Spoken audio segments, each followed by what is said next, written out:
Oh, hello, great readers. I'm Belchan. I'm Nimikung. I'm Banchan. In this class, I'll read to all of you. Chap.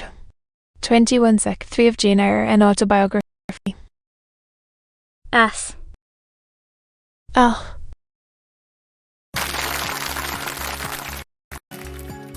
Jane Eyre and Autobiography. Brontë.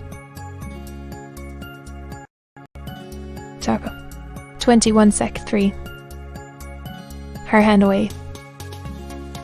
And turning her face rather from me. That the night was warm. Again she regarded me so icily. At once that her opinion of me, her feeling towards me was unchanged and unchangeable. Knew by her stony eye opaque tenderness. Consider me bad to the last. No generous pleasure. Only a sense of mortification. I felt pained. I felt her. Mistress in spite both of her nature and her will. My dews had risen. Just as in childhood, I ordered them back to their source. Brought a chair to the bedhead. I sat down and leaned over the pillow. You sent for me, I said. And I am here. Well, of course. Well, can talk some things over with you I have on my mind. It's too late. And I have a difficulty in recalling them. Look and changed utterance told what wreck had taken place in her once vigorous frame. Turning restlessly, she drew the bedclothes round her. My elbow on a corner of the quilt. Fixed it down. Irritated. Sit up, said she. Don't annoy me with holding the clothes fast. I have had more trouble with that child than anyone would believe. A burden to be left on my hand and so much annoyance as she caused me. Daily and hourly. With her incomprehensible disposition. And her continual, unnatural watchings of one's movements. Talked to me once like something mad. Or looked as she did. House. What did they do with her at Aloud? There. And many of the peoples died. Too. However, die. A strange wish. My street, her mother always, for she was my husband's sister, favoured with him marriage, and when news came of her death, he wept like a simpleton. He would send for her. The baby it out to nurse and pay for its maintenance. Time I set my eyes on it, a sick, whining, pining thing. Would woe in its cradle all night long, and it screaming heartily like any other child, but whimpering and moaning. We pitied it and noticed it as if it had been his own, more indeed than he ever noticed. His own at that age. My children friendly to the little bigger. The darlings could not bear it, and he was angry with them one day. Showed their dislike, and as he had it brought continually to his bedside. Before he died, he bound me by vow to keep the creature. Would as soon have been charged with a pauper brat out of a workhouse. But he was weak, naturally weak. Father and I. I'm glad of it, my brothish is quite a gobson. Me with letters for money. I have no more money to give him. We are getting poor. Out of the house, or let it. Oh, to that how are we to get on? Paying the interest of mortgages. John gambles dreadfully and always low spoil boy. He is. Beset by sharpers, she was getting much excited. Had better leave her. Now, said I to Bessie, side of the bed. Perhaps you had. Miss I rose. My street, there is. Another thing I wish to say. Ma continually threatens me with his own death. Or mine, sometimes that I see him laid out with a great wound in his throat, or with a swollen and blackened face. I'm come to a strange pass. I have heavy troubles. What is to be done? To persuade her to take a sedative draught, she succeeded with difficulty. After my street grew more composed and sank into a dozing state. I then left her. Conversation with her. She continued either delirious or lethargic, everything which could painfully excite her. Meantime, I could with Georgiana and Eliza. They were very cold indeed at first. Eliza would sit half the day sewing, reading or writing, and scarcely utter a word either to me or her sister. Nonsense to her canary bird by the hour, and take no notice of me. But I was determined not to seem at a loss for occupation or amusement. I had brought my drawing materials with me, both provided with a case of pencils and some sheets of paper. Used to take a seat apart from them near the window, myself in sketching fancy vignettes in the ever-shifting kaleidoscope of imagination.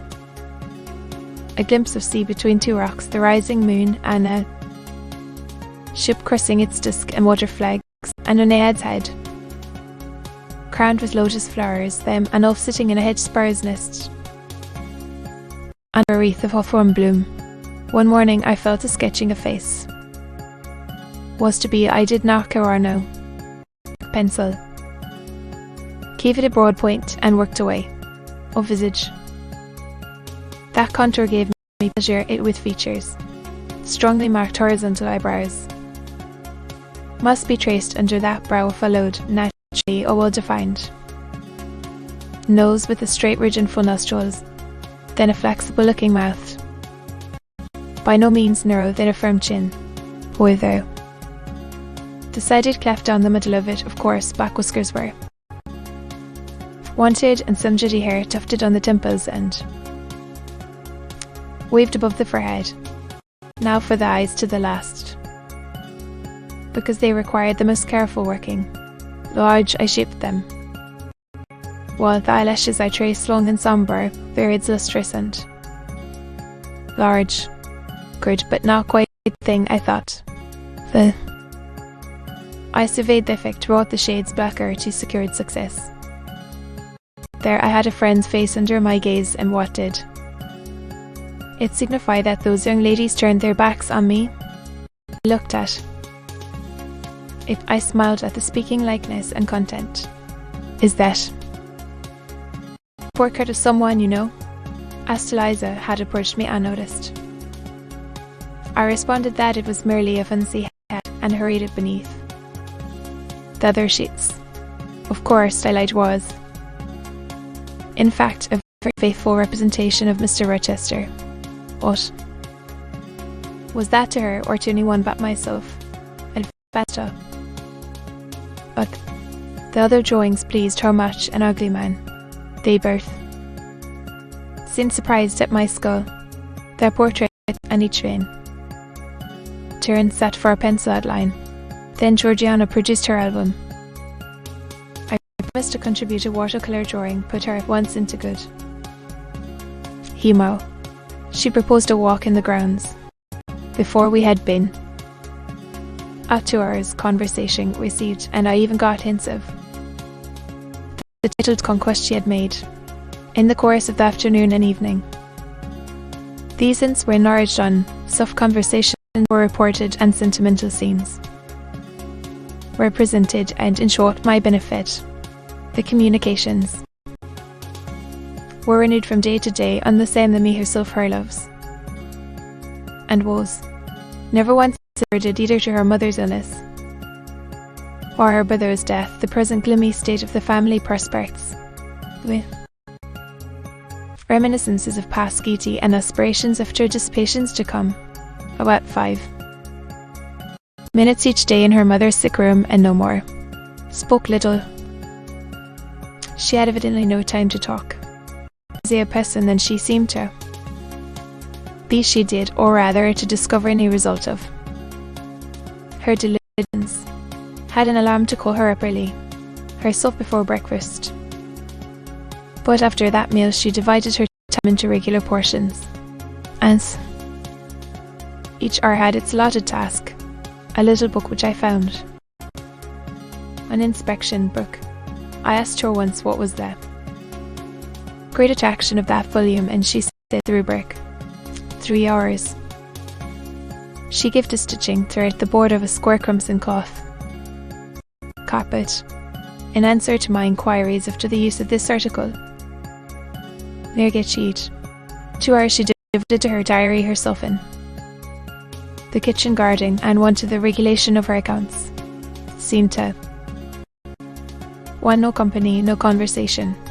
Her way this routine sufficed for her as the occurrence of any incident which forced her to vary its clockwork regularity. Told me one evening, when more disposed to be communicative than usual, John's conduct and the threatened ruin of the family, of profound affliction to her, but she had now, she said, her mind, and formed her resolution to secure in when her mother did, and it was wholly improbable, it remarked that she should either recover or linger long, should execute a long cherished project, seek a retirement where punctual habits would be permanently secured from disturbance, place safe barriers between herself and a frivolous world. Accompany her? Of course not. Georgiana and she had the thing in common, never had. She would not be burdened with her society for any consideration. Georgiana should take her own course, and she, Eliza, Georgiana, when not unburdening her heart to me, on the sofa fretting about the dullness of the house, and over again that her sin would send her an invitation up to town. It would be so much better, she said, out of the way for a month or two, to the expected decease of her mother and the gloomy sequel of funeral rites. Such murmuring, lounging object had been before her. One day, however, as she put away her account book and unfolded her embroidery up thus, Georgiana. To be continued.